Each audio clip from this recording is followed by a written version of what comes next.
Hey guys, so today I have a video I've been thinking about doing for quite some time, and it is skincare rules I break, why they're rules, and why I break them.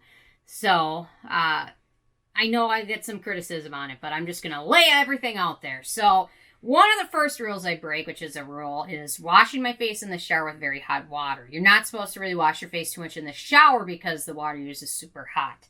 And I do it. I love the hot water. It feels so good. It can be drying on skin, and hot water can even trigger things like eczema breakouts and irritation and dry skin. And even though I already have all of those going on, I still do it anyway. So I love my hot water. I love my showers. They're half an hour long. I love them. Okay, the second one is an interesting one, and that is turning the water softener off. And in Minnesota, we have some of the hardest water in the country.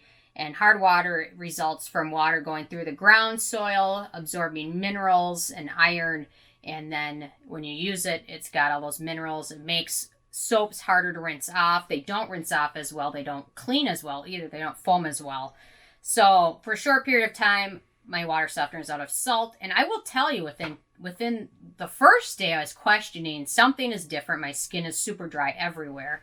And by the second day, I took another shower, and I knew instantly, I'm like, I gotta go check the water softener. So it still took me another day to go fill it up because those bags of salt are freaking heavy.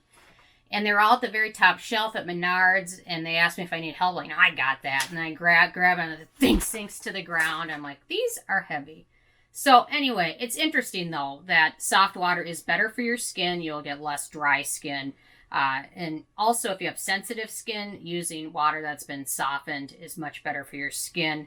Hard water doesn't rinse soap off as well, and it also makes soap not perform as well. So, and actually, interestingly, this is part of the reason why micellar cleansing water was created for a lot of the people that have very hard water and didn't have a softener. So they could use micellar cleansing water that's softened and doesn't have those iron or minerals in it. So, I don't know. I found that to be a very interesting fact. And living in Minnesota with hard water, now I know why my skin is always dry when there's no salt in the softener. So, anyway, on to my third one. I don't always use an eye cream. Sometimes, a lot of the time, I just use a regular moisturizer. And I know this is kind of a taboo. You're supposed to use a separate eye cream. It's a skincare rule. However, one interesting fact is that several big skincare companies, if you ever check out the ingredients, their eye cream is exactly the same ingredients as their moisturizer. Neutrogena is one of them. Their Hydro Boost eye cream is the exact same as your face moisturizer. The ingredients are identical. So I guess it just comes in a little tube and you pay a little bit more for it. So I don't know. If you have issues with milia, things like that, you're better off using a separate eye cream. Or if you don't have a good moisturizer that doesn't contain actives, then you're better off going with an eye cream separate. But in general, I tend to use my moisturizer a lot. So it's typically not a rule. You should definitely use a separate eye cream unless you have a good moisturizer that doesn't contain actives or retinol or anything like that. So just be careful because the skin around your eye is more thin and more sensitive. So if you have harsh ingredients in your moisturizer, it's better to use a separate eye cream. So, okay, number 4. So sometimes when my skin is very dry or I'm feeling very lazy in the morning, I don't wash my face. I just rinse it off with water. And sometimes I don't even do that. I just layer my foundation right over it when I'm feeling very lazy, which is not very often, or my skin is very dry, which does happen from time to time. So typically you're better off cleansing your skin in the morning, removing all of the products you've applied the night before. They're done working. Get yourself some good sunscreen moisturizer, apply it and go. But I don't do that all the time. So I'm a little naughty about that. And that's something I got to work on. Sometimes if I've used like a sleeping mask or really thick cream at night, I'll apply a oil-based cleanser and remove it all. But anyway, so another one, and this is probably the biggest rule that I break. I use actives all in the same routine. And I know you guys have seen some of my videos and seen my routine. I'll apply different. I'll apply retinol. I'll apply an alpha hydroxy acid, sometimes even a vitamin C, all in the same routine. And you're really not supposed to do that. Sometimes because, well, mainly the biggest thing is because they can be harsh and your skin is too delicate to handle a lot of those. Another reason is because some of them affect the pH of other products that you apply up or down, which makes them less effective or ineffective. But to be honest, I've worked up to my routine in 4 years, so I know I can handle all of them.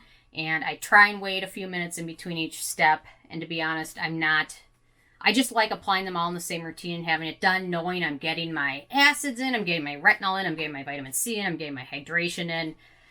I don't know. I know a lot of you guys have mentioned in my videos. So if you have sensitive skin or if you haven't acclimated to retinols and any of those things, definitely don't try this yourself. But for some reason, for me, it works. I know skincare is so individual, you just don't know what one thing will do with the other. So those are the 5 major rules I break. And I've got 3 more additional ones that I want to mention that I do break as well, because I'm just burying everything now. So I don't wash my makeup brushes as often as I should. You're supposed to wash them like once a week or at least once a month.